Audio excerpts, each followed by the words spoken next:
चलें जी. So today's topic is pointers. ठीक, हमने थोड़ा बहुत लास्ट क्लास में स्टार्ट कर लिया था. आज हम फॉर्मली स्टार्ट करते हैं पॉइंटर्स. और पॉइंटर्स क्या होते हैं, क्यों यूज़ करते हैं जी बेटा?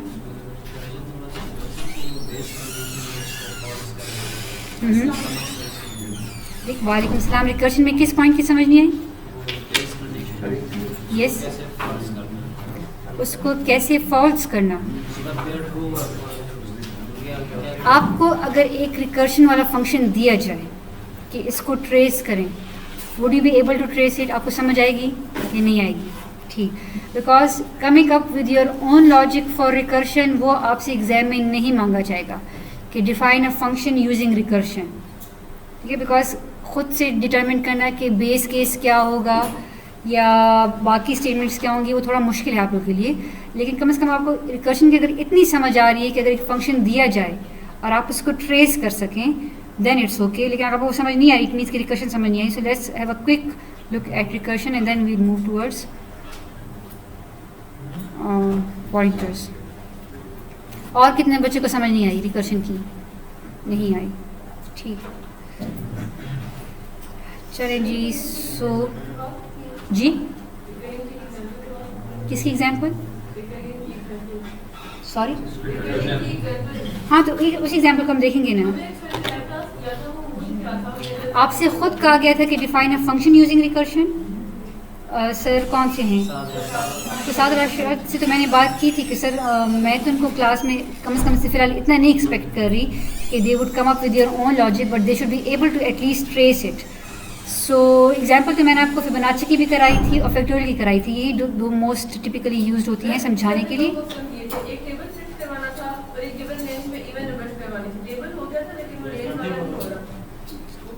तो अगर आप कर पाते हैं अच्छी बात है. जहाँ तक मेरी अपनी कोर्स की रिक्वायरमेंट है, आई वॉन्ट एक्सपेक्ट कि you come up with the logic. So अगर मैं कोर्स की बात करूँ तो अगर आपको सिर्फ इतनी भी समझ आ रही है कि एक रिकर्शन का अगर फंक्शन गिवन है और वो काम कैसे कर रहा है, for me it's more than fine. ठीक जी.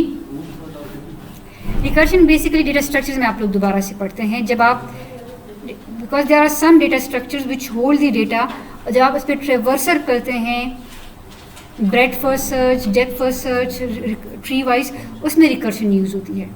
सो कम से कम आपको इतना पता होना चाहिए कि रिकर्शन जब फंक्शन गिवन है इसका मतलब क्या है. बाकी आप लोग इंशाल्लाह उसमें करेंगे. सो मैं क्विक जल्दी, मैं ज़्यादा डिटेल में नहीं जाऊँगी, बहुत शॉर्ट करके. एंड उसका मैंने नाम क्या रखा था, रिकर्शन ही होगा.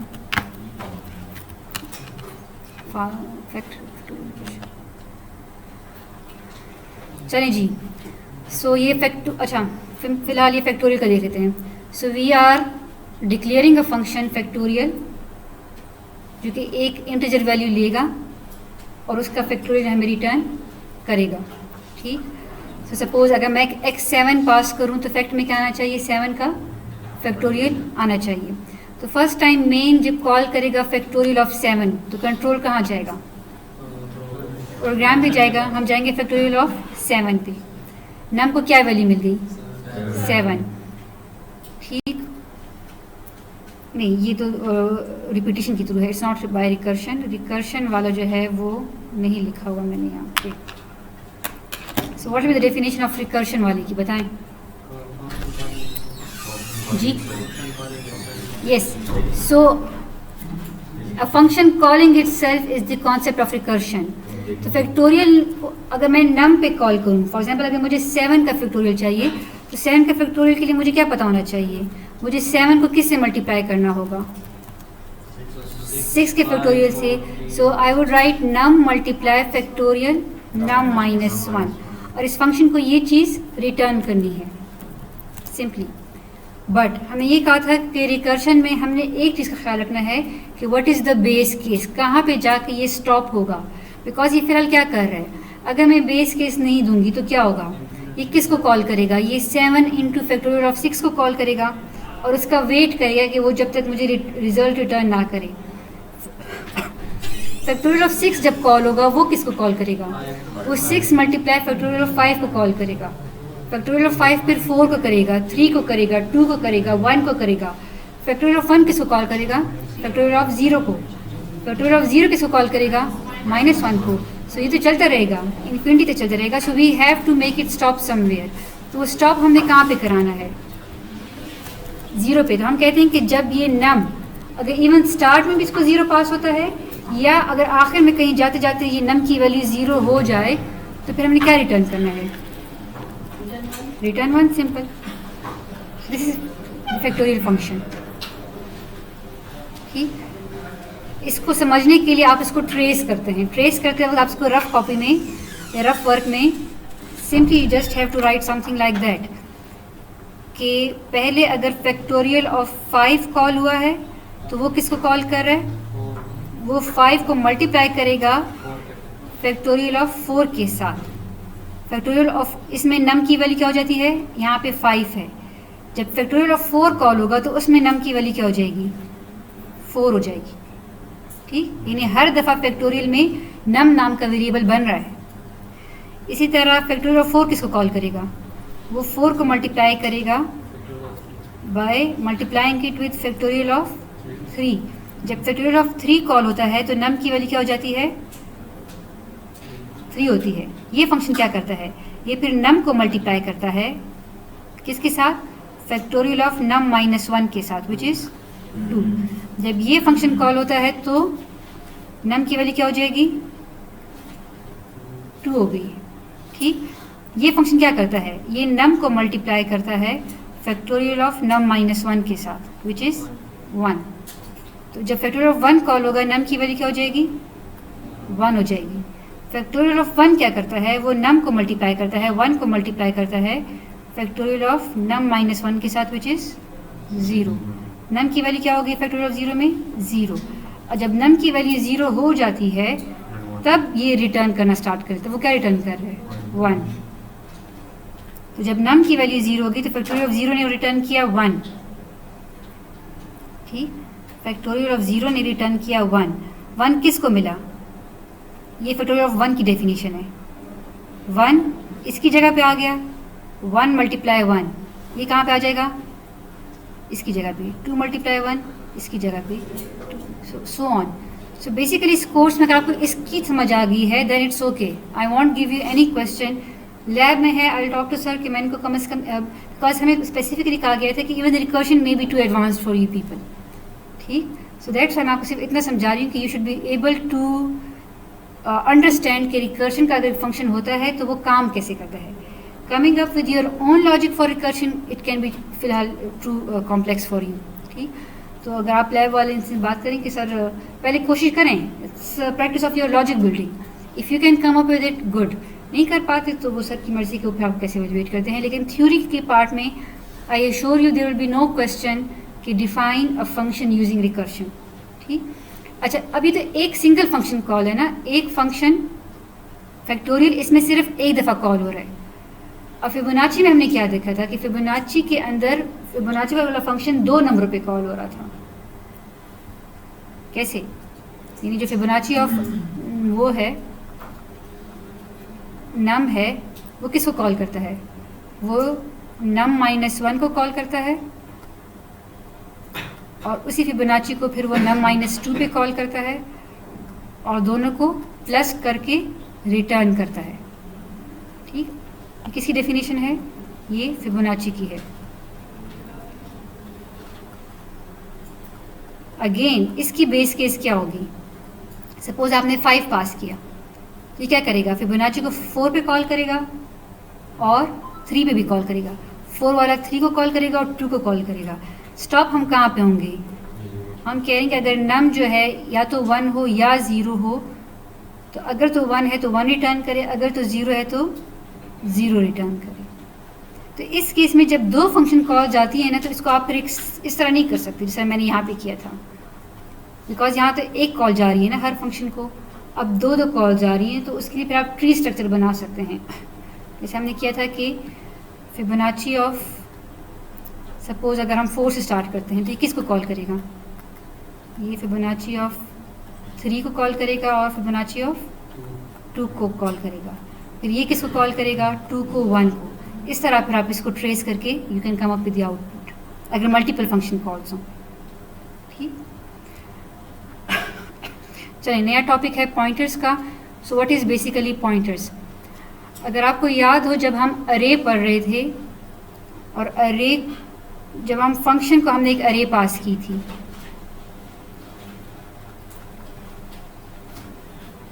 लाइक दिस, और इस फंक्शन में अगर हम अरे को फॉर लूप लगा के चेंज करते हैं तो हमने क्या कहा था कि मेन के अंदर भी वो वाली अरे आपके पास चेंज हो जाती है। रीज़न क्या है? सपोज आप एक अरे बनाते हैं इंट एर 3 करने, सपोज आप 1 2 3 और आप फू को पास कॉल करते वक्त इसको अरे पास करें और इस फू में ये अरे चेंज हो जाए तो इसका इफ़ेक्ट हमें मेन में भी नज़र आता है। याद है कुछ ऐसी चीज़ पड़ी थी। फॉर एग्जाम्पल अगर मैं यहाँ पे लूप लगाऊँ for int i is equal to 0, i is less than 3, i plus plus, और हर ai को सपोज मैं इंक्रीमेंट कर लूँ तो क्या होगा? इस मेन के अंदर अगर मैं अब अरे को सी आउट करूँ तो मुझे क्या नज़र आएगा? ये अरे ए इसको पास हुई, इस ए में 1 2 3 आ गया। ये लूप क्या कर रहा है? इसके हर एलिमेंट को बाय 1 इंक्रीमेंट कर रहा है। तो कौन सी अरे चेंज होगी? अगर यहाँ पे आप सी आउट करेंगे तो क्या नज़र आएगा? 2 3 4। याद है कुछ? इसका रीज़न क्या था? ये जब हमने इसको पास किया था तो इस अरे को चेंज करने से इस मेन वाली अरे पे क्यों इम्पैक्ट पड़ रहा था? बिकॉज अरे का जो नाम होता है वो क्या होता है? एड्रेस होता है। तो जब आप एड्रेस पास करते हैं फू को और उस एड्रेस को यूज़ करके आप ओरिजिनल जगह पे जो भी चेंजेस करेंगे तो वो यहाँ पे चेंजेस हो रही होंगी। ठीक है, फॉर एग्जांपल एर में एड्रेस है 0x100, वो किसके पास आ गया? ए के पास आ गया। तो अब ए में अगर 0x100 है और आप ये सब्सक्रिप्ट ऑपरेटर लगा रहे हैं तो आप उस एड्रेस पे जाके इंक्रीमेंट कर रहे हैं तो आपकी अरे चेंज हो रही है। ठीक, तो हमने क्या कहा था कि दिस इज पास बाय, इसका इफेक्ट क्या है? पास बाय रेफरेंस। जब आप अरे को पास करते हैं इस तरह तो उसका इफेक्ट हमें पास बाय रेफरेंस का क्यों नज़र आता है? बिकॉज हम एड्रेस पास कर रहे हैं। तो अगर एक फंक्शन में एक दफ़ा आप एड्रेस पास कर लें तो उस एड्रेस को यूज़ करके आप जो भी चेंजेस करेंगे वो आपके पास ओरिजिनल वेरिएबल में भी होंगी। याद ये चीज़? आज उसी एड्रेस को हम एक और तरीके से देखेंगे एंड दैट्स कॉल्ड पॉइंटर। तो अरे का जो नाम है वो भी एड्रेस है और इसके अलावा भी हम एड्रेस को सेव करते हैं जब किसी वेरिएबल में, उन वेरिएबल को हम कहते हैं पॉइंटर्स। चलें तो इसी रेफरेंस वाली कोड को देखते हैं। Suppose we have 3 functions now, foo, foo2 and foo3। फू को क्या चीज़ पास हो रही है? नहीं, कुछ नहीं, कोई इंट पास होगा, लेकिन वो इंट कैसे पास होगा? वो पास बाय वैल्यू होगा या पास बाय रेफरेंस होगा? पास बाय वैल्यू होगा। हाउ डू वी नो कि हमने सिर्फ इंट लिखा हुआ है? ठीक। सेकंड foo2 में क्या होगा? वो पास बाय रेफरेंस होगा। तो अगर foo2 में मैंने उस वेरिएबल को चेंज किया तो ओरिजिनल मेन में भी वो चेंज हो जाएगा। foo3 में क्या हो रहा है? ये भी पास बाय रेफरेंस ही है। इट मीन्स कि पास बाय रेफरेंस 2 तरीक़ों से होता है।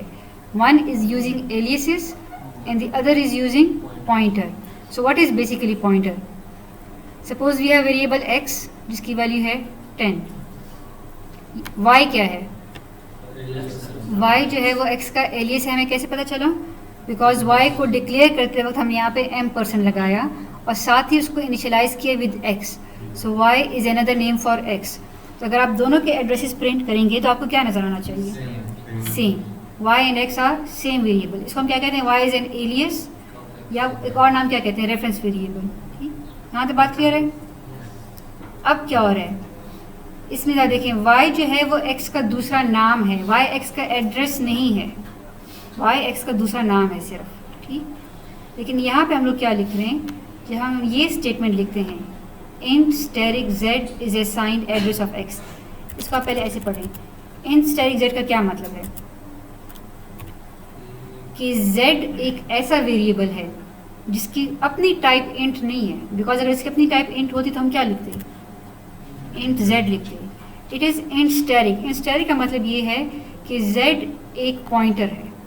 जब भी आप स्टेरिक का वर्ड, जब भी आप स्टेरिक का सिंबल यूज़ करते हैं eight the time of declaration, declare करते वक्त अगर आप स्टेरिक को यूज़ करते हैं इट मीन्स कि z is a pointer. Pointer का क्या मतलब है कि इट हैज़ एड्रेस, ठीक, किसका एड्रेस है? फिलहाल मैंने ये लाइन लिखी है, तो किसका एड्रेस है इसमें? नहीं, z एक वेरिएबल है, अलग से जगह है जिसमें एक एड्रेस पड़ा हुआ है। फिलहाल मैंने नहीं बताया इसको कि किसका एड्रेस है, फिलहाल इसमें गार्बेज वैल्यू पड़ी होगी। अगर मैं ये अगर if I right int static z, so compiler को कैसे पढ़ेगा? कंपाइलर को पता चल जाएगा कि z एक पॉइंटर है। उसको कैसे पता चला z एक पॉइंटर है? बिकॉज हमने स्टैटिक का वर्ड यूज़ किया है, स्टैटिक का सिंबल यूज़ किया है at the time of declaration. So compiler knows कि z is a pointer. Pointer का क्या मतलब होता है कि z एक ऐसा वेरिएबल है जिसमें एड्रेस पड़ा होगा। So what's simply a pointer? A pointer is a variable holding the address of some other variable, ठीक। फिलहाल मैंने इसको कोई एड्रेस नहीं दिया, फिलहाल कोई वैल्यू नहीं दी, तो इसमें गार्बेज वैल्यू पड़ी होगी, कोई गार्बेज वैल्यू पड़ी होगी। अब अगर मैं चाहूँ कि मैं इसको कोई वैल्यू दूँ तो मुझे एड्रेस देना पड़ेगा।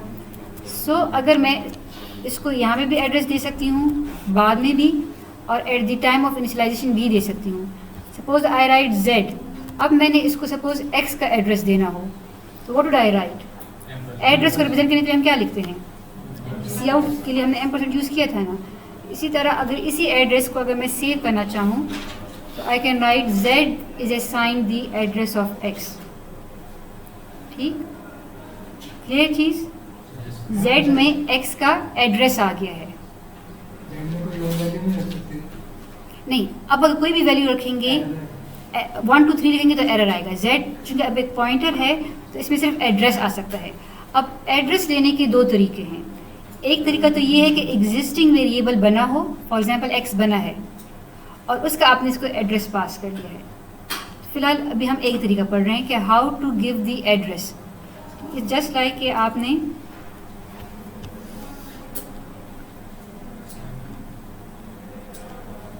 जब मेन में लिख दिया है x, तो x नाम का वेरिएबल बन गया है किसके स्टैक में? मेन के स्टैक में, जिसकी वैल्यू क्या मिली है? 10। फिर आपने लिखा int, then you write int ampersand y is equal to x। इसका क्या मतलब है कि y जो है इसी जगह का दूसरा नाम है। अगर आप x और y को एड्रेस सी आउट करेंगे तो आपको सेम नज़र आएगा, ठीक। But if I now right int static z, अब इसका क्या मतलब है? अब ये z अलग से वेरिएबल है, इसने अलग से कोई जगह घेरी है, लेकिन इसमें वैल्यू क्या जाएगी? इसमें कोई सिंपल इंटीजर वैल्यू नहीं जाएगी, बिकॉज ये एक पॉइंटर है। इसमें कोई एड्रेस जाएगा। किसका एड्रेस जाएगा? तो अगर फिलहाल at the time of initialization अगर मैंने कोई वैल्यू नहीं दी तो इसमें कोई गार्बेज वैल्यू होगी। लेकिन अगर मैं इसको कोई वैलिड वैल्यू देना चाहूँ तो मैंने क्या दूंगी? एड्रेस दूंगी। अब एड्रेस दो तरीके से दे सकते हैं। एक तो ऑलरेडी वेरिएबल बना हुआ है x, उसका एड्रेस मैं कैसे दूंगी? By using this ampersand. तो z में x का एड्रेस आ जाएगा। सपोज x का एड्रेस है 0x100, तो z में क्या आ जाएगा? 0x100, clear? z ने अलग से जगह घेरी हुई है, तो अगर z ने अलग से जगह घेरी हुई है and I write cout z, तो बताएं क्या नजर है? सॉरी, सी आउट z अगर मैं लिखूं तो मुझे क्या नजर आएगा? z की value which is an address. z अलग से वेरिएबल है ना। If I write cout z, तो z के अंदर value which is an address. If I write cout x, तो x के अंदर जो वैल्यू दैट इज 10 जी एड्रेस शो होगा। आप सी आउट z लिख रहे हैं ना, तो सी आउट z क्या मतलब है कि z के अंदर जो वैल्यू पड़ी है। अब z को हमने क्या वैल्यू असाइन की है? x का एड्रेस असाइन किया है, तो हमें 0x100 नज़र आएगा। क्लियर ये चीज़? लेकिन अगर मैं लिखूँ सी आउट एड्रेस ऑफ z, अब बताएं क्या नज़र आएगा?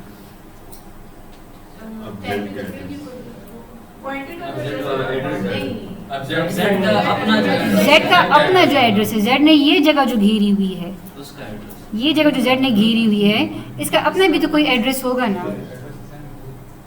मुझसे पूछें, उस्मान इधर पूछे क्वेश्चन, यहाँ पूछें, किसकी समझ नहीं आ रही? अगर आप सी आउट z देखें,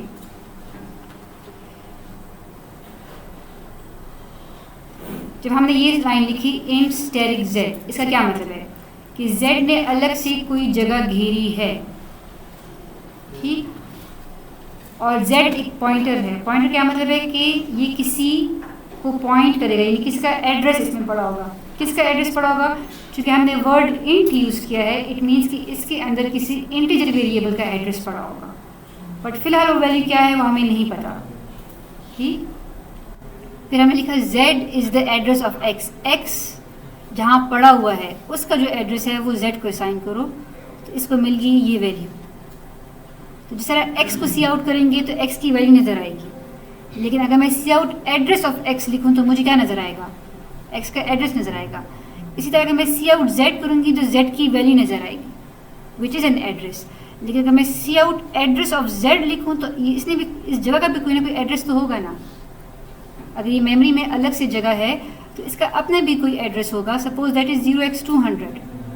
तो इस लाइन से मुझे क्या नज़र आएगा? इस लाइन पे 0x200 और इस लाइन पे मुझे 0x100। क्लियर है चीज़? अगर हम स्टैटिक में यूज़ करते तो फिर भी तो ये शेयर होगा। अगर हम क्या यूज़ ना करते, अगर हम z ना यहाँ पे स्टैटिक ना यूज़ करते तो फिर हम z को x का एड्रेस कभी भी इस तरह असाइन नहीं कर सकते। ठीक, z में x का एड्रेस तभी आएगा अगर आपने z को डिक्लेयर करते वक्त यहाँ पे स्टैटिक लिखा है। सो लेट मी बताऊँ कि दोनों में डिफरेंस क्या है।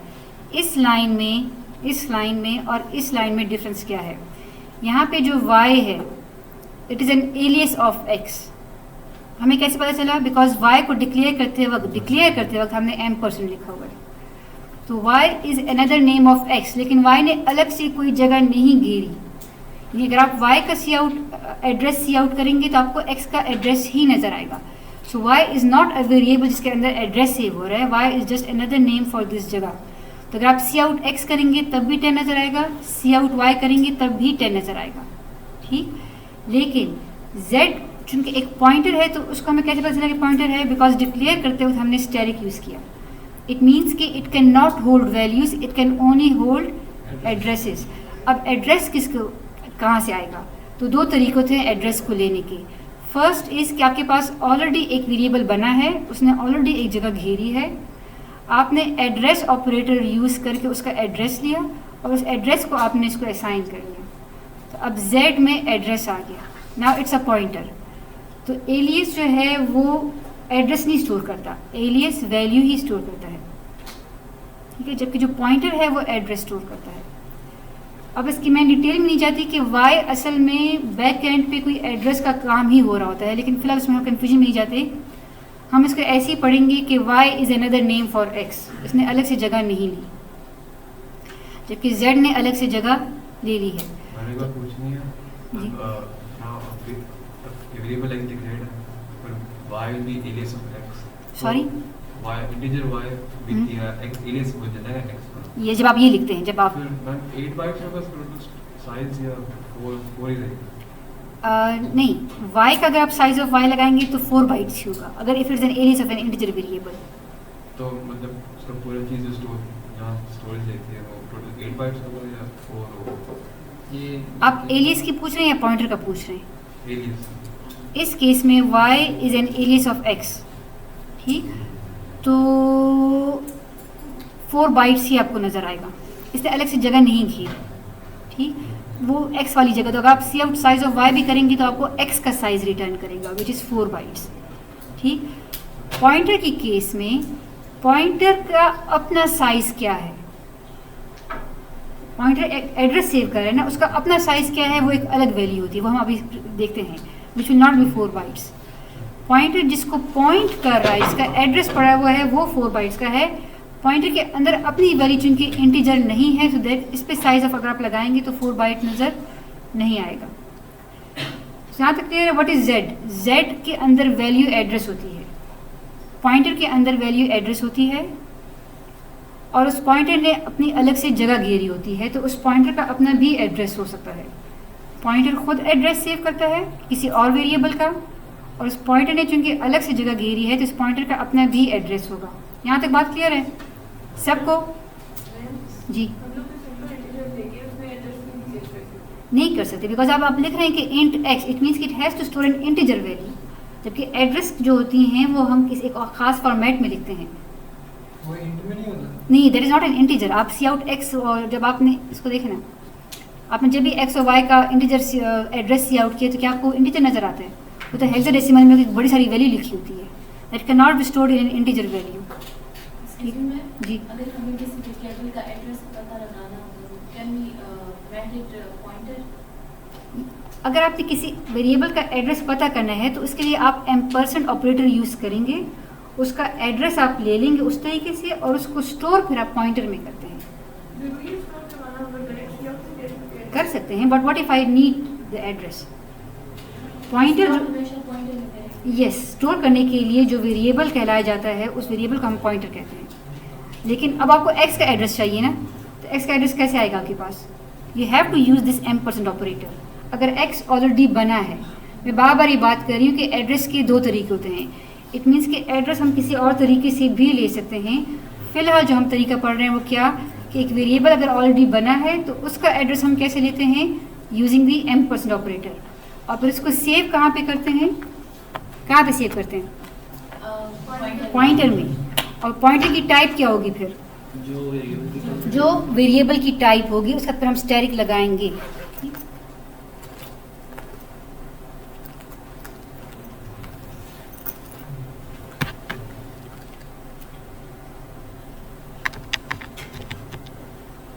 बेटा जरा पीछे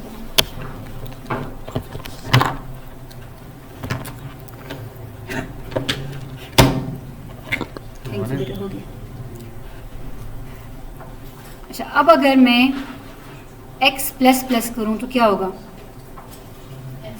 x की वैल्यू 11 हो गई। इसी जगह को अगर मैंने y के थ्रू चेंज करना है, so what will I right? y plus plus, तो x प्लस प्लस से 11 हो जाएगा, y प्लस प्लस से ये 12 हो जाएगा। z में चूंकि इसका एड्रेस पड़ा हुआ है, तो अगर मैं इस एड्रेस को यूज़ करके इसको चेंज करना चाहूँ, एड्रेस का फ़ायदा ये होता है ना कि अगर मेरे पास कोई एड्रेस है तो उसको मैं मैनिपुलेट कर सकूँ। तो अगर मैं z प्लस प्लस लिखूँगी तो क्या होगा?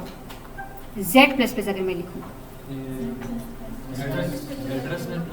यस, z प्लस प्लस का मतलब तो ये ना कि आप z की जो वैल्यू है उसमें प्लस प्लस करें। वो तो एड्रेस में ऐड हो रहा है, वो तो इस जगह में ऐड नहीं हो रहा। एग्जैक्टली। तो अगर आप z प्लस प्लस करेंगे तो z प्लस प्लस का मतलब है कि पॉइंटर की वैल्यू में 1 को ऐड करो, और पॉइंटर की वैल्यू क्या होती है? एड्रेस होता है। और एड्रेस में 1 ऐड करने का क्या मतलब होता है? 4 बाइट्स अगर तो वो इंटीजर का एड्रेस है, अगर वो डबल का एड्रेस है तो फिर उसमें 8 बाइट्स। तो अगर आप z प्लस प्लस करेंगे और फिर आप सी आउट z करेंगे तो आपको क्या नज़र आएगा? एड्रेस में इंक्रीज, तो आपको नजर आएगा 0x104। मैं तो वैल्यू प्रिंट भी नहीं कर रही, मैं तो z की वैल्यू प्रिंट करा रही हूँ। मैं ये कह रही हूँ कि अगर आप z प्लस प्लस करते हैं तो z प्लस प्लस करने से z की जो वैल्यू है एड्रेस, उसको आप इंक्रीज कर रहे हैं। विच डजंट मेक सेंस। मैंने इसको नहीं इंक्रीज करना, मैंने किसको इंक्रीज करना है? ये एड्रेस जिस जगह का है उसको इंक्रीज करना है। इट मीन्स कि I want right z plus plus, लेकिन मैंने z को यूज़ करके वो जगह चेंज करनी है। So for that I have to write asterisk z plus plus. इस स्टेरिक का अब क्या मतलब है? इट मीन्स कि स्टेरिक हम दो जगह पे यूज़ करते हैं। एक तो जब हम पॉइंटर को डिक्लेयर करते हैं तब हम स्टेरिक यूज़ करते हैं, उस टाइम स्टेरिक का मतलब होता है कि z इज़ अ पॉइंटर। और जब एक दफ़ा डिक्लेयर हो जाए और फिर उस पॉइंटर के साथ आप स्टेरिक यूज़ करते हैं, अब इसका मतलब ये है कि z जिसको पॉइंट कर रहा है उस जगह पे जाओ। क्लियर? डिक्लेयर करते वक्त अगर आप स्टैरिक यूज़ करते हैं इट मीन्स कि z is a pointer, z will hold some address. लेकिन एक दफ़ा जब z डिक्लेयर हो जाए और फिर आप इस z पे if I write cout asterisk z, इसका क्या मतलब होगा? कि z एक पॉइंटर है, तो ये जिसको पॉइंट कर रहा है उसकी वैल्यू, तो उसकी वैल्यू क्या हो गई अब? 10 से 11, 11 से 12, तो आपको क्या नज़र आएगा? 12। तो इस टाइम इसको हम कहते हैं dereferencing operator. Dereferencing operator.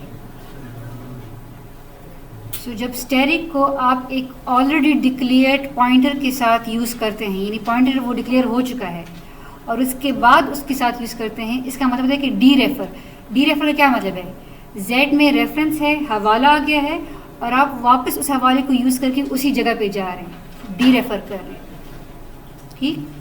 यानी z में x का रेफरेंस आ गया है, उसका रेफरेंस मीन्स कोई ऐसी चीज़ जिसके थ्रू आप उसको एक्सेस कर सकते हैं, address. So z is the reference of x, और इस रेफरेंस पे जब आप स्टेरिक लगाते हैं, आप इस रेफरेंस को डी रेफर कर रहे हैं, आप वापस उस वैल्यू पे जा रहे हैं।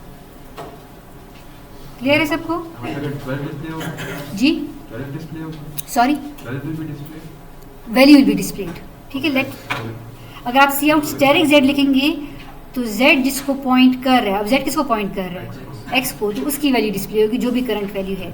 अगर आपने z को यूज़ करके उसको मॉडिफाई करना है, so if I write asterisk z plus plus, इसका क्या मतलब होगा, z जिसको पॉइंट कर रहा है वहाँ पे जाओ और फिर उसको इंक्रीमेंट करो। क्लियर है चीज़? लेकिन अगर मैं अब ऐसे करूँ स्टेरिक z प्लस प्लस, अब इसका क्या मतलब है, एड्रेस में ऐड, पहले एड्रेस में ऐड होगा फिर वापस भी और फिर वो किसी वैल्यू पे जाएगा जो कि शायद कोई और गार्बेज जगह हो। यानी इसका क्या मतलब है कि पहले z जिसको पॉइंट कर रहा है, किसको पॉइंट कर रहा है, x, वहाँ पे जाओ और फिर उस वैल्यू को इंक्रीमेंट करो। लेकिन अगर मैंने पैरेंथेसिस इस तरह लगा दी, इसका क्या मतलब है कि पहले z की वैल्यू को इंक्रीमेंट कर लो, z का एड्रेस इंक्रीमेंट हो जाएगा बाय हाउ मच, बाय 4 ना, क्योंकि एड्रेस में कितना ऐड होता है वो डिपेंड करता है कि वो किसको पॉइंट कर रहा है। z अगर इंटीजर को पॉइंट कर रहा है और z की वैल्यू 0x100 है तो z प्लस प्लस ये क्या हो जाएगा, 0x104 हो जाएगा। और फिर 0x104 पे जो वैल्यू पड़ी है उसको पास जाओ। अब 0x104 पे कुछ नहीं हमने डिक्लेयर किया, तो इसका क्या मतलब हुआ कि ये एक ऐसी जगह पे जा रहा है जो हो सकता है हमारे प्रोग्राम का पार्ट ही ना हो, which may have dangerous results. तो इसीलिए पॉइंटर को यूज़ करते वक्त we have to be very careful कि जब आप उसको डी रेफर करें तो यू शुड बी कॉशियस। चलिए वो बाद में पढ़ते हैं, फिलहाल जितना पढ़ा उसको देख लें कि क्या होगा। So int x is 10, y is the another value of, sorry y is the another name of x, दोनों के एड्रेसेस आपको सेम नज़र आएंगे। z is a pointer which will point to some integer value. फिलहाल इसमें क्या पड़ी है, कोई गार्बेज वैल्यू पड़ी है, उस गार्बेज वैल्यू को हम कैसे ओवरराइट कर रहे हैं, इसको x का एड्रेस पास कर रहे हैं। तो अगर मैं z की वैल्यू प्रिंट करूँगी तो मुझे क्या नज़र आएगा, एड्रेस, जो किसका होगा, वही जो y और x का है। और अगर मैं इस z पर पॉइंटर लगाऊं, सॉरी ये स्टेरिक लगाऊं, तो अब क्या होगा, अब ये z जिसको पॉइंट कर रहा है उसकी वैल्यू जो कि 10 है, ठीक। फिर अगर मैं स्टेरिक z प्लस प्लस करूँ तो क्या मतलब है कि z जिसको पॉइंट कर रहा है विच इज़ 10, उसकी वैल्यू हो जाएगी 11। तो अब अगर आप x की वैल्यू को सी आउट करेंगे तो आपको क्या नज़र आना चाहिए, 11।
2 4 6 कहाँ से प्रिंट हो रहे हैं?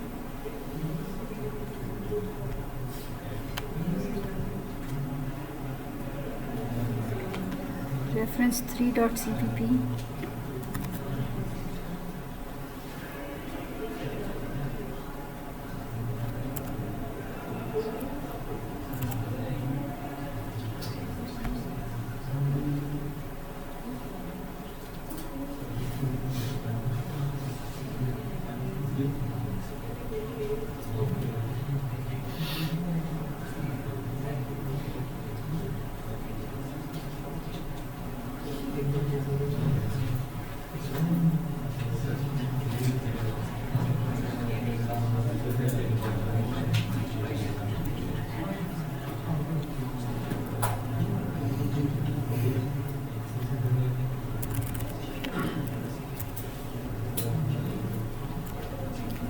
चलें जी। So value of x is 10, दोनों का एड्रेस हमें सेम नज़र आ रहा है।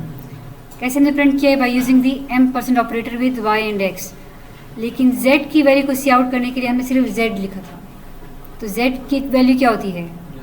एड्रेस होती है। और हमने z को किसका एड्रेस पास किया था? x का एड्रेस ही पास किया था। तो जो z की वैल्यू थी आपको एड्रेस नज़र आएगी। And value pointed to z is pointed to by z is 10, यानी z जिसको पॉइंट कर रहा है उसकी वैल्यू क्या है? 10। अच्छा, हमने तो लिखा था स्टेरिक z प्लस प्लस, तो वैल्यू ऑफ x 11 क्यों नहीं हुई? ये तो है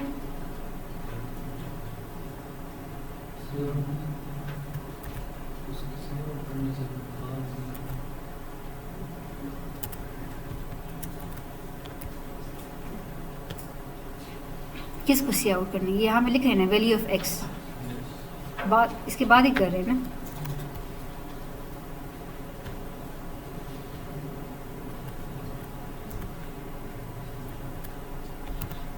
ठीक है, सो value of x is 11। It means कि इससे आपको क्या पता चला? मैं क्या कि हायर प्रेसिडेंस, यानी अगर आप इस तरह लिख रहे हैं तो ये बेसिकली क्या कर रहा था?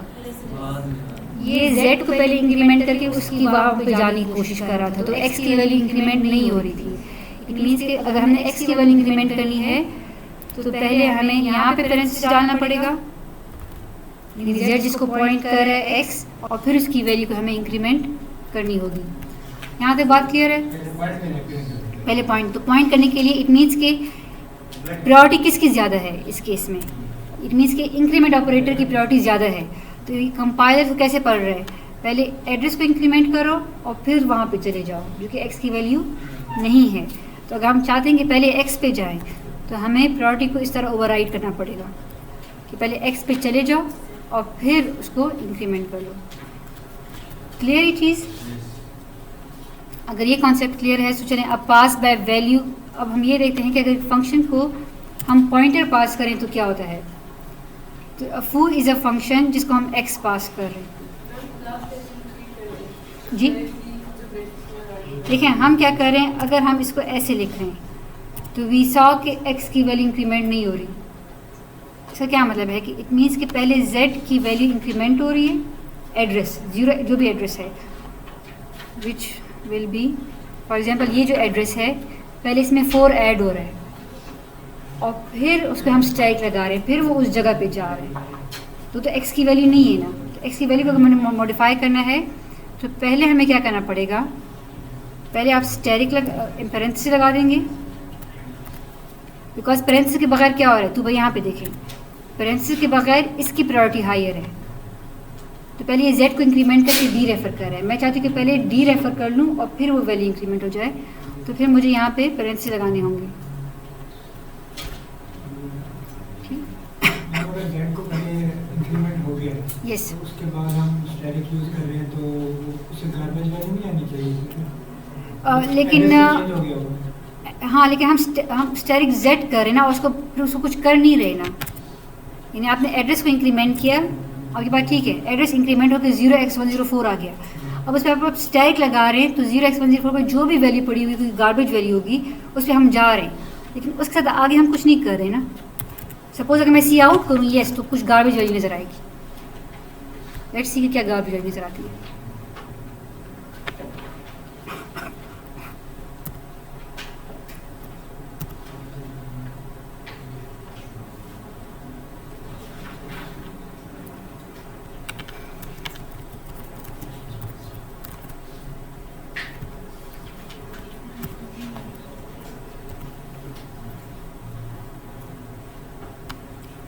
फिलहाल 10 ही नज़र आ रही है, but it can be something else as well. अच्छा जी,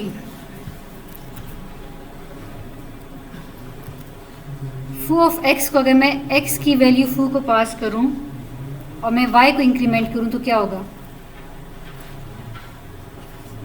एक्स की वैल्यू वाई को मिल गई। एक्स की वैल्यू क्या है? 10। ठीक, कैसे मिलेगी? फू ऑफ एक्स अगर मैं पास करूं तो एक्स की वैल्यू 10 किसको मिल गई? वाई को मिल गई, पास बाय वैल्यू मिली है। तो अगर वाई की वैल्यू यहाँ पे 11 हो भी जाए, एक्स की वैल्यू यहाँ पे नहीं होगी। एक्स की वैल्यू आपको क्या नज़र आएगी? 10 ही नज़र आएगी। That is a concept of pass by value. ठीक, लेकिन इसी एक्स को अगर मैं पास करूँ इस तरह, तो अब क्या हो गया है? अब y is another name for x।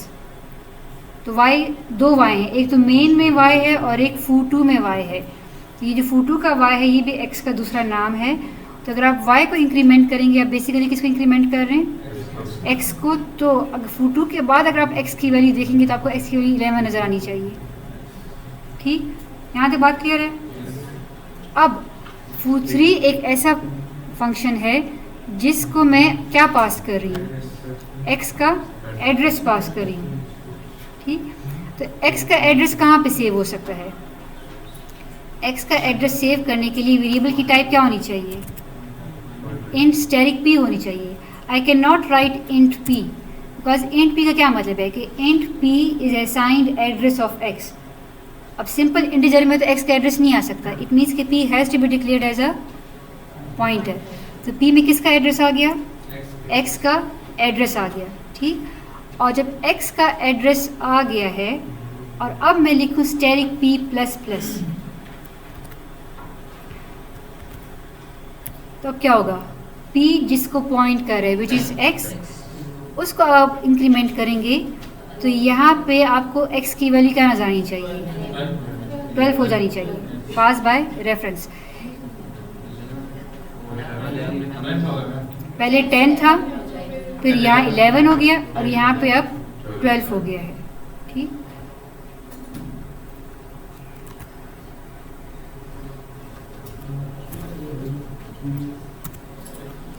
So pass by value करने से x पे कुछ फर्क नहीं पड़ता, लेकिन अगर हमने एलियस यूज़ किया है तो x की वैल्यू चेंज हो गई।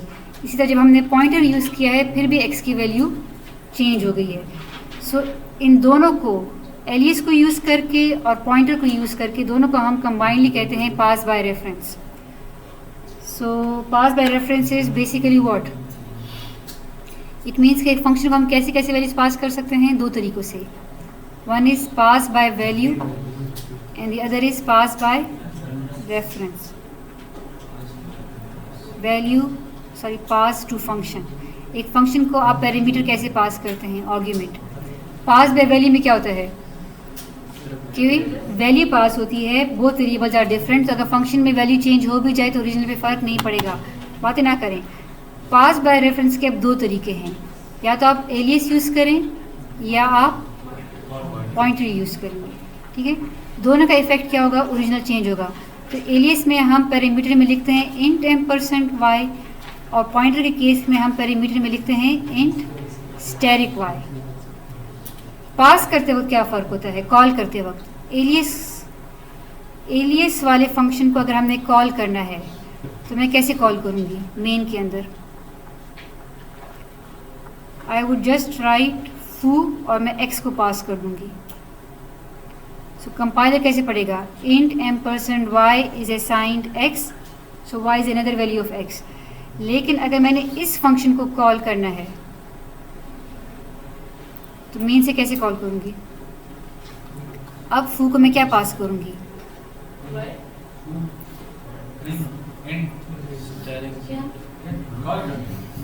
आई नो कि आप लोग सो गए थे। पास बाय रेफरेंस दो तरीक़ों से होता है। एक है, राइटिंग की समझ आ रही है? नहीं आ रही? अच्छा, पूरी जिसको नहीं आ रही वो कौन है? अच्छा, सो पास बाय रेफरेंस के दो तरीके हैं, एक होता है यूजिंग एलियस और एक है यूजिंग पॉइंटर्स। दोनों से क्या होगा, आपकी ओरिजिनल वैल्यू चेंज हो जाएगी। अब दोनों है पास बाय रेफरेंस, लेकिन दोनों को कॉल करते वक्त सिंटेक्स डिफरेंट है। अगर मैं पास बाय बात ही नहीं, अगर मैं यूजिंग एलियस पास करूं तो मैं यहाँ पे क्या पास करूंगी, सिंपल वेरिएबल का नाम लिखूंगी। I would just write x and बात ही नहीं आपस में, and then y is another name for x. ठीक, लेकिन अगर मैंने pass by reference using pointers करना है तो मुझे इस वाई ने क्या एक्सेप्ट करना है, it has to accept some address ना।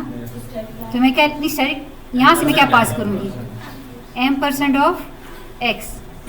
x का एड्रेस जब यहाँ से पास होगा वो y में सेव होगा, और यहाँ से सिर्फ x का नाम पास करते हैं। ऐसे डायरेक्ट ना कहा बेटा नहीं समझ आई, देयर मस्ट बी समथिंग जिसकी समझ नहीं है, बताएं वो कौन सी चीज़ है। हाँ तो बताएं, देखें अगर आपको फिलहाल यही कोड मैंने लिखा है और तो कुछ नहीं लिखा। This was pass by reference using alias. इस फोटो को कॉल करते वक्त हमने क्या पास किया था, इसको सिंपल x पास किया था ना, सिंपल वेरिएबल का नाम लिखा था। और कंपाइलर इसको कैसे पढ़ता है, कंपाइलर इसको ऐसे पढ़ता है, int m%y is assign the value of x, तो y x का एलियस बन जाता है। अगर मैंने foo3 को कॉल करना है, जो क्या एक्सपेक्ट कर रहा है, क्या एक्सपेक्ट कर रहा है foo3, एड्रेस एक्सपेक्ट कर रहा है ना, बिकॉज p की अगर टाइप मैं इंट स्टैटिक लिख रही हूँ, इट मीन्स कि p एक्सपेक्ट कर रहा है कि इसके पास एड्रेस आ जाए, तो उसको मैंने क्या पास करना होगा, एड्रेस ही पास करना होगा। तो एड्रेस यहाँ से कैसे पास होगा, मैं अगर सिंपल x लिखूँगी तो अब एरर आएगा, क्यों, बिकॉज यहाँ मैं वैल्यू पास कर रही हूँ और foo3 एक्सपेक्ट क्या कर रहा है कि मुझे एड्रेस पास करूँ, तो मुझे x नहीं लिखना पड़ेगा, मुझे क्या लिखना पड़ेगा, I have to write m% x। अब x का एड्रेस p में आके सेव हो गया, ठीक। अब p में जब एड्रेस आ गया है एक दफ़ा, अब अगर मैं स्टैटिक p लिखूंगी, अब इसका क्या मतलब है, x वो उसको मैं इंक्रीमेंट करी, वो इंक्रीज रहेगी। आप बताएं, बाद में बिकॉज मैंने स्टैटिक p की जरूरत करेंट से लगाए हैं, तो पहले p जिसको पॉइंट कर रहा है, p किसको पॉइंट कर रहा है, आउटपुट नहीं हो रहा, पहले p जिसको पॉइंट कर रहा है उसकी वैल्यू यहाँ पे आ जाएगी और वो वैल्यू जो है वो इंक्रीमेंट हो गई है। क्लियर है चीज़, यानी यहाँ पे जो इफेक्ट हमें मिल रहा है कि ओरिजिनल वैल्यू चेंज हो रही है, वो इफेक्ट यहाँ पे भी मिल रहा है, लेकिन दोनों में फ़र्क क्या है कि यहाँ पे हम एलियस यूज़ कर रहे हैं, यहाँ पे हम पॉइंटर यूज़ कर रहे हैं।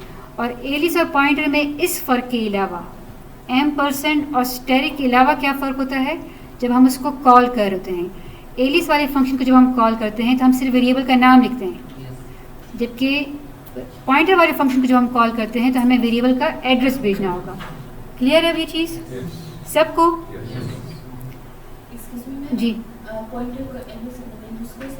यस, पॉइंटर एलियस, हाँ देखिए अगर मैं एलियस ना भी यूज़ करूँ, एलियस को हटा दें यहाँ से, foo3 को कॉल करते हैं मैंने इसको सिंपल x का एड्रेस भेजा है, यहाँ पे तो एलियस कहीं नहीं है। दोनों को मैं इसलिए बता रही हूँ इसी कोड में कि एलियस के थ्रू भी आप वही वाला इफेक्ट अचीव कर सकते हैं जो कि पॉइंटर्स के थ्रू करते हैं। इफेक्ट सेम है लेकिन दोनों डिफरेंट कॉन्सेप्ट हैं। पॉइंटर अलग से जगह घेरता है जबकि एलियस अलग से जगह नहीं घेरता, ठीक। फॉर एग्जांपल ये हम जो पढ़ रहे थे, एक्स वाई एलियस हैं, वाई ने अलग सी जगह नहीं घेरी होती। अगर आप एक्स और वाई दोनों का एड्रेस प्रिंट करेंगे तो सेम नज़र आएगा। अगर आपने एक्स वाई का नाम यूज़ करके अगर आप जो भी चेंजेस करेंगे वो इस वैल्यू यहाँ होगा, जबकि जेड ने अलग से जगह घेरी हुई है। एक ये फ़र्क है, एलियस और पॉइंटर में ये फ़र्क है कि एलियस ने जगह नहीं घेरी जबकि पॉइंटर ने जगह घेरी है। दूसरा फ़र्क क्या है कि एलियस एक सिंपल वेरिएबल है जिसके अंदर सिंपल वैल्यू सेव होती है, जबकि पॉइंटर के अंदर हमेशा एड्रेसेस सेव होंगे। क्लियर सबको? अगर क्लियर है तो अब आगे जाते हैं। मैम हम ये काम एलियस से कर सकते हैं? यस, तो फिर पॉइंटर से क्यों कर रहे हैं आपका क्वेश्चन? पॉइंटर हालांकि स्टोरेज स्पेस भी ले रहा है। Yes, but sometimes we do not have any other option कि पॉइंटर के अलावा हमारे पास कोई और ऑप्शन होता नहीं है, ठीक। उसी की तरफ मैं अब आ रही हूँ कि वो सम टाइम कब होता है, ठीक। अच्छा, ये जो हम अरे का कॉन्सेप्ट क्लियर है? अरे में क्या हो रहा था? अरे में भी एलियस पास हो रहा था या ये वाला काम हो रहा था? दोनों में से कौन सा काम हो रहा था अरे में? नीचे वाला। जब आप अरे का नाम पास करते हैं, अरे में एड्रेस पड़ा होता है, वो एड्रेस यहाँ पे आ रहा होता है। क्लियर है या नहीं क्लियर? अच्छा, अगर तो ये क्लियर है तो इट मीन्स के इवन अगर ये कोई अरे भी होती, suppose I now right int एर 3 1 2 3 और मैं foo3 को कॉल करते वक्त एर पास करूं तो क्या कंपाइलर एरर देगा? सोच के बताएं। कोई एरर नहीं आएगा बिकॉज foo3 क्या एक्सपेक्ट कर रहा है? एड्रेस एक्सपेक्ट कर रहा है किसका? नहीं, foo3 एड्रेस एक्सपेक्ट कर रहा है p में एक एड्रेस ही जाएगा, लेकिन किस टाइप ऑफ वेरिएबल का एड्रेस? इंटीजर टाइप का एड्रेस जाएगा ना। स्टैटिक p का क्या मतलब है कि p एक ऐसा वेरिएबल है जिसमें एड्रेस सेव होगा किसका? किसी इंटीजर वेरिएबल का, ठीक। तो पहले हमने क्या पास किया था इसको? एड्रेस ऑफ x एक इंटीजर था ना, उसका एड्रेस पास किया था। अब अगर मैं इसको ये एर पास करूं तो क्या ये एर p में सेव हो सकता है? क्वेश्चन ये है कि जब हम ये काम कर रहे थे, ये वाला, तो क्या ये पॉसिबल था? क्यों? बिकॉज हम x का एड्रेस पास कर रहे हैं और वो किस में सेव हो रहा है? p में, विच इज़ अ पॉइंटर, और x की टाइप इंट है तो यहाँ पे भी हमने इंट लिखा हुआ है, ठीक है। तो फिलहाल p में x का एड्रेस आ जाएगा। यहाँ तक बात क्लियर है? अब मेरा क्वेश्चन ये है कि अगर मैं इसी foo3 को कोई अरे का नाम पास करूं जो मैंने बनाई है, तो क्या कंपाइलर को एतराज़ होगा? नहीं होगा। रीज़न क्या है? बिकॉज एर में क्या पड़ा हुआ है? एड्रेस किसका पड़ा हुआ है? अरे का पहले एलिमेंट का एड्रेस पड़ा हुआ है, और अरे का पहला एलिमेंट क्या है? इंटीजर ही है ना। तो एर में एक इंटीजर वेरिएबल का ही एड्रेस पड़ा हुआ है। वो अलग बात कि वो जो इंटीजर वेरिएबल है वो इस अरे का पहला एलिमेंट है, लेकिन एर में एड्रेस तो इंटीजर वेरिएबल का ही पड़ा हुआ है। तो अगर एर में इंटीजर वेरिएबल का एड्रेस पड़ा हुआ है तो वो p में सेव हो सकता है ना, ठीक। तो कोई एरर नहीं आएगा। यहाँ तक बात क्लियर है जी? हम p को फिर यूज करके यस, एग्जैक्टली। तो अब अगर मैं स्टैटिक p++ करूँ तो आप ही बताएं क्या होगा? एरे का पहला एलिमेंट इंक्रीमेंट हो जाएगा, बिकॉज p में पहले एलिमेंट का एड्रेस है। आपने स्टैटिक p किया तो क्या मतलब है? उस पहले एलिमेंट पे चले जाओ और उस पहले एलिमेंट को आपने इंक्रीमेंट कर दिया। लेकिन अगर हम आगे जाते हैं ना बारी बारी, थोड़ा सा टाइम, ठीक। फिर ये बात क्लियर है? अगर मैं अरे का नाम एर जिसमें पहले एलिमेंट का एड्रेस पड़ा हुआ है, अगर वो पहले एलिमेंट का एड्रेस इस p में आ गया और फिर मैं इस p पे डी रेफर लगाऊं तो इसका क्या मतलब होगा? कि पहले एलिमेंट पे चले जाओ, यानी it's something like that. Int में आपने इसके अंदर एक अरे बना ली, इंट एर 1 2 3। ये अरे कहाँ बनी है? जल्दी से बताएं, अरे कहाँ बनी है? मेन के स्टैक में। कैसे बनी है? ये 1 है, ये 2 है, ये 3 है, और एर में खुद क्या पड़ा हुआ है? Address of the first element, इसका एड्रेस पड़ा हुआ है। ऐसे ही है ना। सपोज मैं इसको लिखूँ 0x100, फिर मैंने foo3 को कॉल किया और foo3 को मैंने एर पास किया, एंड foo3 क्या कर रहा है? यहाँ पे मैं लिख रही हूँ इंट स्टैटिक p। सबसे पहले बताएं, जब foo3 कॉल होगा ये वाला एड्रेस जो एर में पड़ा है वो किसको मिल जाएगा? p को। ये p कहाँ बना होगा? foo के स्टैक में बना होगा। So again another difference, alias नहीं बनते जबकि पॉइंटर्स बन जाते हैं। तो ये p जो है ये foo के स्टैक में बन गया, ठीक। और इसको क्या वैल्यू मिली है, जो कि एयर की है। एयर की वैल्यू क्या है 0x100, पी को क्या मिल गया 0x100। अब अगर मैं लिखूँ स्टेरिक पी प्लस प्लस, इसका क्या मतलब है, पी जिसको पॉइंट कर रहा है, डी रेफर है ना, पी जिसको पॉइंट कर रहा है, पी किसको पॉइंट कर रहा है, पी में किसका एड्रेस पड़ रहा है फर्स्ट का, तो ये वैल्यू क्या हो जाएगी 2 हो जाएगी। Then ये हम एड्रेस के जरिए से वैल्यूज को एक्सेस कर रहे हैं। यस तो हम इसे करते हैं। यस, जो हम सिंपल अरे की नोटेशन यूज़ करते थे वही ना। आप ये कह रहे हैं कि एक जगह की वैल्यू को चेंज करने के लिए हम पॉइंटर्स क्यों यूज़ कर रहे हैं, जबकि हम उसका नाम भी तो यूज़ कर सकते थे। तो समटाइम्स उस पर आती है, समटाइम्स पॉइंटर्स को यूज़ करना मजबूरी बन जाती है, वो हम बाद में देखते हैं। ठीक है, पहले समझो तो सही कि करते कैसे हैं। हम्म, उसका नाम हम्म, ये अलग से एक बनता है। यस, इसलिए मैं आपसे बाबा कहती हूँ इसका एड्रेस प्रिंट करें, ठीक, नहीं, वो तो ठीक है। इसकी वैल्यू ना प्रिंट करें, इसका अलग से बनता है, इसका अलग से एड्रेस प्रिंट करें। सी आउट एयर सिर्फ लिखें, sorry cout address of arr लिखें, cout address of arr, यानी एयर ने जो जगह घेरी है, ये 0x100 तो इसकी वैल्यू है, इसने जो जगह घेरी है वो अलग से ये भी बन, एक pointer। ये भी pointer, but it's a constant pointer, उसमें हम बाद में आते हैं। ठीक है, such a pointer whose value can not be change, but है ही पॉइंटर। अब उनकी क्वेश्चन कि मैंने अगर इस पी को चेंज करके अगर मैं पहली वैल्यू को चेंज कर सकती हूँ, तो क्या मैं इस पी को यूज़ करके पूरी अरे को चेंज कर सकती हूँ? बताएं कैसे? इस टाइम उसी तरह पी यस, तो पॉइंट ऑफ कितनी दफ़ा प्लस प्लस करना पड़ेगा, लूप लगाना पड़ेगा ना। So I would write for int i is equal to 0, i is less than 3, i plus plus, और हर दफ़ा मैं क्या लिखूँ बताएं? गुड, स्टेरिक पी ब्रैकेट में प्लस प्लस स्क्वायर ब्रैकेट नहीं यूज़ करनी है ना, राउंड पैरेंथेसिस प्लस प्लस ये अगर मैं पी को बोर्ड पे कोई लिखे बताए क्या क्या, क्या लिखूं? मैं करना क्या चाहती हूँ पहले बस समझें। मैं ये करना चाहती हूँ कि पी में पहले एलिमेंट का एड्रेस आया है ना, फर्स्ट टाइम तो चूँकि पी में पहले एलिमेंट का एड्रेस है तो वो उसी को इंक्रीमेंट करे, लेकिन नेक्स्ट टाइम पी में कुछ ऐड हो जाए, नेक्स्ट टाइम फिर पी में दोबारा कुछ ऐड हो जाए, बिकॉज फर्स्ट टाइम पी में क्या ऐड होना चाहिए, 0 ऐड होना चाहिए, फर्स्ट टाइम पी में 0 ऐड होना चाहिए, ठीक, एग्जैक्टली। नेक्स्ट टाइम पी में मैं कुछ ऐसे, इसको मैं खुद ही इस लूप को भूल जाएं, अगर लूप नहीं है तो ये स्टेटमेंट क्या करेगा, पी में किसकी वैल्यू पड़ी है 0x100, ये वहाँ पे चला जाएगा स्टेरिक पी की वजह से और इसको चेंज कर देगा।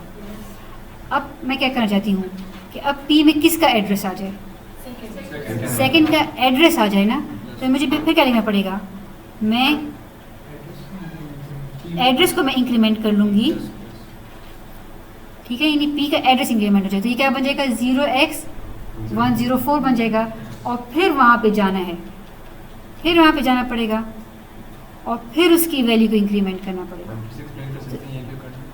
अच्छा, थोड़ा मज़ीद आसान करती हूँ, इसकी समझ आई स्टेरिक पी प्लस प्लस, जी इसका क्या मतलब है कि पी में पहले का एड्रेस पड़ा हुआ है, उस पर जाओ और उसको इंक्रीमेंट करो, पहले तो कर लिया, अब सेकंड को पे कैसे जाऊंगी, लेकिन फिर आप इसका एड्रेस एड्रेस को इंक्रीमेंट करना है, इट मीन्स कि पहले पी की वैल्यू में +1 करना है, ठीक है, पहले पी की वैल्यू को इंक्रीमेंट करना है ताकि पी की वैल्यू 0x100 की जगह क्या हो जाए 0x104 हो जाए, और फिर उस पर मैंने स्टेरिक लगाना है कि अब उस जगह पे चले जाओ, और जब 104 ये हो गया ना, अब ये 0x100 है तो ये 0x104 होगा, तो अब इसकी वैल्यू जब 0x104 हो गई है तो अब इस एड्रेस पे जाओ, तो इस पे आपने स्टैक लगा दिया और इस पे जाके अब इसको इंक्रीमेंट करो। अब ये काम लूप के थ्रू कैसे होगा, मैं आपसे ये पूछ रही हूँ। तो जैसे कि मैं 3 दफ़ा ये स्टेटमेंट लिखूँ, लूप के थ्रू मैं कैसे करूँ इसको, यानी हर दफ़ा पी में मुझे क्या ऐड करना चाहिए, फर्स्ट टाइम 0 ऐड हो, नेक्स्ट टाइम 1 ऐड हो, नेक्स्ट टाइम 2 ऐड हो, तो बेसिकली मैंने पी में क्या ऐड करना है, आई, और फिर जब ऐड कर लूँ तो फिर उसके एड्रेस में let me finish it first. मैंने पी में आई को ऐड करना है, क्यों? बिकॉज आई की वैल्यू 0 है, तो फर्स्ट टाइम एड्रेस में 0 ऐड हो, और फिर उस एड्रेस में जब 0 ऐड हो जाए फिर मैं स्टेरिक लगाऊं कि अब उस जगह पे चले जाओ। फर्स्ट टाइम आई की वैल्यू 0 होगी, एड्रेस में 0 ऐड हुआ और फिर उस जगह पे चली गई और उसको इंक्रीमेंट कर लिया। नेक्स्ट टाइम आई की वैल्यू क्या हो जाएगी, 1, उस एड्रेस में 1 ऐड होगा। अब एड्रेस में 1 ऐड होने का क्या मतलब है कि एड्रेस में हमेशा 1 ऐड नहीं होता है, एड्रेस में क्या ऐड होता है, 4 या 8, डिपेंड करता है कि टाइप क्या है। तो जब आई की वैल्यू 1 होगी तो पी में 4 ऐड हो गया बिकॉज इंटीजर अरे थी। पी की वैल्यू क्या हो जाएगी, पी की वैल्यू नहीं हो रही, पी की वैल्यू 0x1 0x100 थी, इसमें आपने जब 1 ऐड किया तो इस एक्सप्रेशन की वैल्यू क्या हो गई, 0104। फिर आपने इस पर स्टेरिक लगाया, स्टेरिक मीन्स कि उस जगह पे चले जाओ, और फिर आपने इसको इंक्रीमेंट किया है 3। नेक्स्ट टाइम आई की वैल्यू क्या हो जाएगी, 2 हो जाएगी। पी में अभी भी 0x100 ही पड़ा हुआ है, आपने उस 0x100 में 2 को ऐड कर लिया, इट मीन्स के 8 बाइट्स ऐड हो गए, और फिर स्टेरिक लगा के आप उस जगह पे गए हैं। कहने का क्या मतलब है इन शॉर्ट कि एक अरे को आप इस तरह भी, ये नोटेशन भी यूज़ कर सकते हैं। एक अरे पे ट्रेवर्सल करने के लिए आप पॉइंटर्स को इस तरह यूज़ कर सकते हैं। इट मीन्स कि this statement and this statement both are same.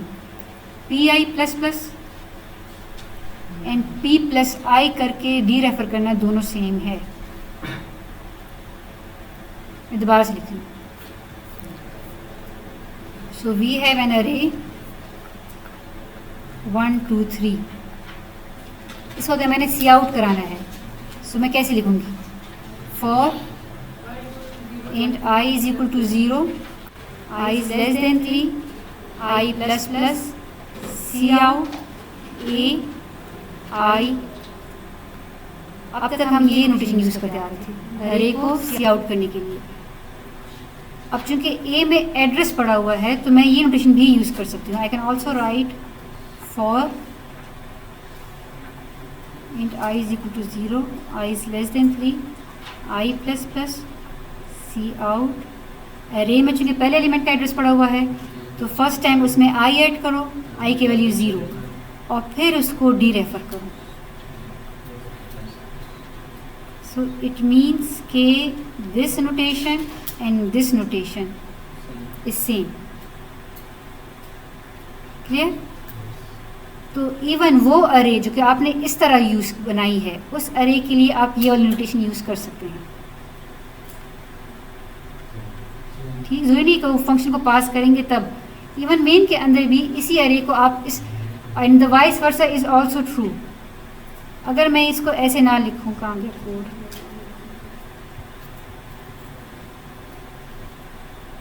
It means के स्टेरिक पी प्लस आई की जगह मैं सिंपली पॉइंटर के साथ भी ये सबस्क्रिप्ट ऑपरेटर लगा सकती हूँ।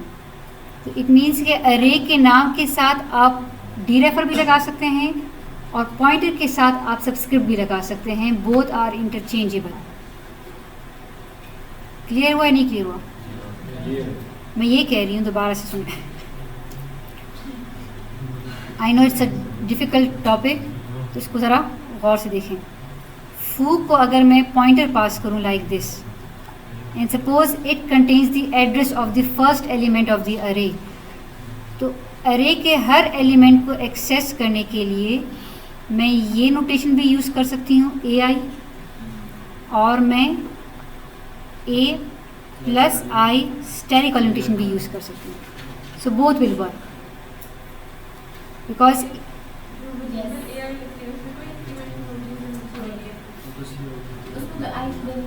इसमें आई की वैल्यू यहाँ पे चेंज हो रही है और आपकी लॉजिक पे डिपेंड करेगा। आप प्लस प्लस करेंगे तो आप इधर भी प्लस प्लस करेंगे।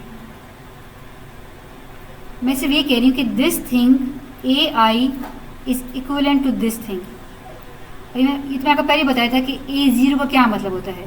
A0 का मतलब होता है कि अरे के नाम में 0 को ऐड करके उस जगह पे चले जाए। A1 का क्या मतलब होता है? A1 का मतलब होता है कि अरे में पहले का एड्रेस पड़ा हुआ है, उसमें 1 ऐड कर लें और फिर उस जगह पे चले जाएं। So both are equivalent. आगे ये समझ ठीक? अभी भी 15 मिनट लेते हैं। नहीं, अभी रहते हैं। 8 बजे से क्लास में अच्छा, सिर्फ एक बात पे ख़त्म करती हूँ और फिर उसी बात से अगली क्लास में शुरू करेंगे, कल की क्लास में। बात थोड़ी जल्दी हो जाए। नहीं, छोटी सी बात है। कोई मुझे ये बताए कि अभी मैं स्टार्ट में बार बार ये क्यों कह रही थी कि एक वेरिएबल का एड्रेस लेने के लिए, एक पॉइंटर में एक एड्रेस को सेव करने के लिए, फॉर एग्जांपल अगर इंट स्टैटिक z है तो z में एड्रेस कैसे आएगा? m%x। इसके लिए किसका होना ज़रूरी है? x का बना हुआ होना ज़रूरी है, तभी आप उसका एड्रेस ले सकते हैं ना। अब जब आप इतना स्टार्ट कर ही रहे थे कि हम पॉइंटर्स क्यों पढ़ रहे हैं, समटाइम्स आपको एक वेरिएबल, अब इसके लिए x का कंपाइल टाइम पे बनना ज़रूरी है।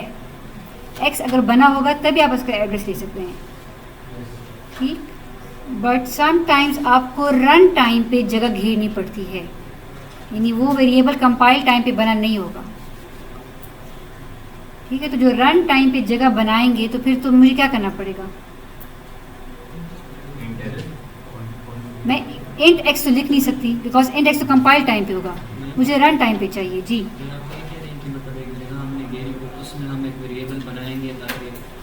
यस। देखिए इस केस में क्या हो रहा है, z में x ऑलरेडी बना हुआ है और तभी आप m% लगा के इसका एड्रेस डाल सकते हैं। मैं अब ये चाहती हूँ कि मेरे पास ऐसा, मैं कंपाइल टाइम पे z बनाऊँ, लेकिन z के पास जो एड्रेस आए ना वो पहले से जगह ना बनी हो, वो रन टाइम पे जगह बनी। उसका फ़ायदे का तो हम बाद में देखते हैं, लेकिन उसका तरीका क्या होता है, just have a look at it. मैं लिखूँगी I would write int static z is equal to new int. ये लाइन क्या करता है, न्यू इंट, ये नया इंटीजर बनाएगा, लेकिन कब बनाएगा? रन टाइम पे, जब ये प्रोग्राम रन होगा। जब प्रोग्राम रन होगा इंटीजर को कितने बाइट चाहिए? 4 बाइट्स। ये 4 बाइट्स की जगह रन टाइम पे बना के फिर क्या करें? अब उसका नाम तो हम रख नहीं सकते ना, तो रन टाइम पे बना है, उसका नाम तो हम नहीं रख सकते, लेकिन उसका एड्रेस तो हम ला सकते हैं। तो न्यू इंट क्या करता है, 4 बाइट्स की जगह घेर कर उसका जो एड्रेस है वो किस में स्टोर कर लेता है? z में। So z is now pointing to a memory location जिसका नाम ही नहीं है। तो अनोबा आपका क्वेश्चन, जब नाम ही नहीं है तो अब इस जगह को मैं कैसे मॉडिफाई करूँ? एड्रेस के थ्रू ही मॉडिफाई कर सकूँगी, ठीक। तो इंशाल्लाह फिर हम अगली क्लास में पढ़ेंगे। जी नहीं है, अब M% नहीं लगाते, न्यू का वर्ड ही आपको पॉइंट रिटर्न करते हैं।